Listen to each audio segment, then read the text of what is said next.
మాంగారు ready అయిపోయి తోటలోకి వెళ్ళిపోయారు. త్వరగా పదండి, నాన్న కోపం వస్తుంది. ఏమండే, త్వరగా రండి, అక్క బావ వెళ్ళిపోయారు.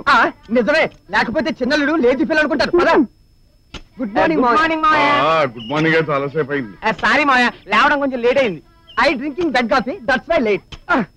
అమ్మో, వర్క్ మొదలెట్టేశాడు. వచ్చేసా. అదేమిట్రా వీళ్ళందరూ ఇంట్లోంచి వస్తాంటే నువ్వు గోడ దూకొస్తున్నావేంటి? అది కాదు బావా, నేను ఎల్ఐసి ఏజెంట్ కదా, మార్నింగ్ వాక్ లో ఏమైనా పాలసీలు దొరుకుతాయని వెళ్ళా. ఏమన్నా దొరికాయి? ఏంటి దొరికేది, మనం వాకింగ్ చేస్తుంటే మనం చూసి వాళ్ళు రన్నింగ్. అది సరే, వాడేడి? ఎవరు? తమ్ముడా? ఇంకా లేచినట్లేదు నాన్న. ఏమిటి ఇంకా నిద్ర లేవలేదా? ఈ నిప్పు వంశంలో తప్ప పుట్టాడు. ఇంటర్లోనే పొద్దునే లేచి పనిచేస్తుంటే ఈ పుత్రరత్నం ఇంకా పౌడపు సేవలోనే ఉన్నాడు అనమాట. సంగీతం అంటే సరదా కదా మావయ్య, రాత్రి కొంచెం లేట్ అయి ఉంటుంది.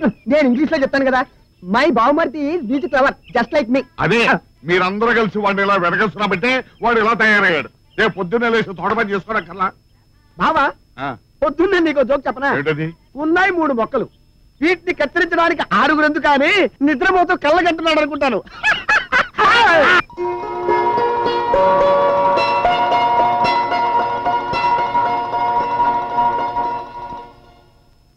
తమ్ముడు లేవరా? ఏంటక్క బ్రహ్మాండమైన కళ్ళజోడు కొట్టేశారు? అవతల నాన్న కేకలేస్తుంటే ఏమిట్రా నీ ముద్దు నిద్ర? అమ్మో నాన్న, త్వరగా స్నానం చేసి రెడీ అవ్వాలి.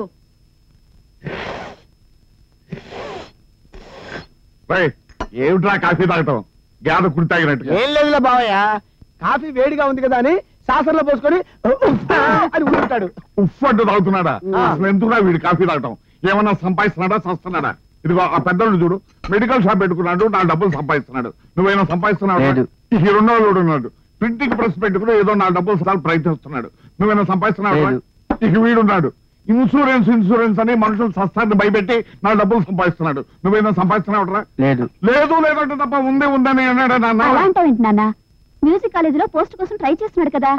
అదొక్కటే తక్కువ అమ్మా, ఎందుకంటే రేపు నుంచి హార్మోనియం సంకలం వేసుకుని బజార్లో అడుక్కుంటూ బతుకుతాడు.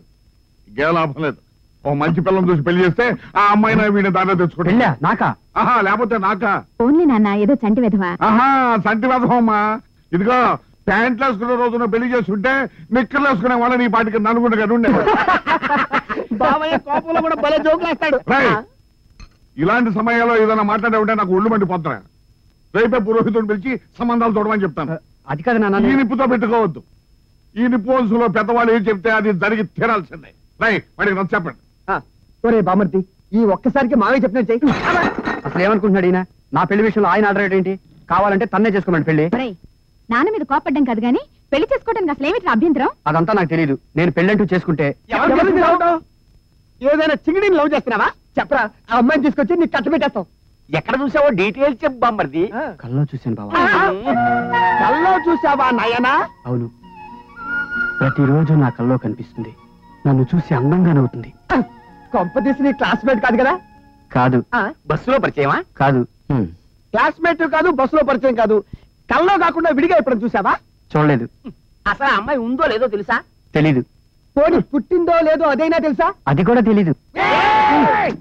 ఒరే అల్లుడు, ఏమన్నంటే అన్నామంటారు గాని ఊరు తెలియని దాన్ని ప్రేమించవచ్చు, పేరు తెలియని దాన్ని ప్రేమించవచ్చు, ఊరు పేరు తెలియని దాన్ని ప్రేమించవచ్చు. అసలు ఉందో లేదో తెలియని దాన్ని ఎలా ప్రేమిస్తారా? ఎలా ప్రేమిస్తారా?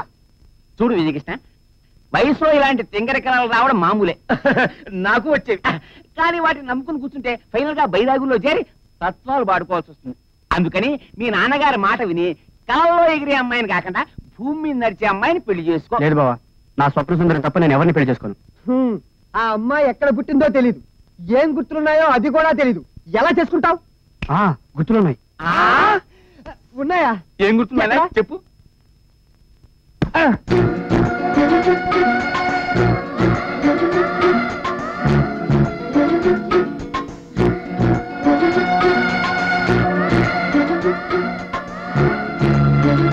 నా స్వప్న సుందరికి పొడ్డు పక్కన అందమైన పుట్టుమచ్చ, ఆ పక్కన వెండి తాళాల గుత్తి, నోట్లో పాల తిత్తి, నెత్తి మీద దీపబొత్తి లేదు. ఇదిగో మావయ్య, నన్ను ఏమన్నానండి, నా స్వప్న సుందరిని ఏమనంటే నేను ఊరుకోను. కుమారులాగా బాగానే ప్రేమించాడు. మై మరచిపోయాను అందాలతో నన్ను తూట్లు పొడి చేసావే.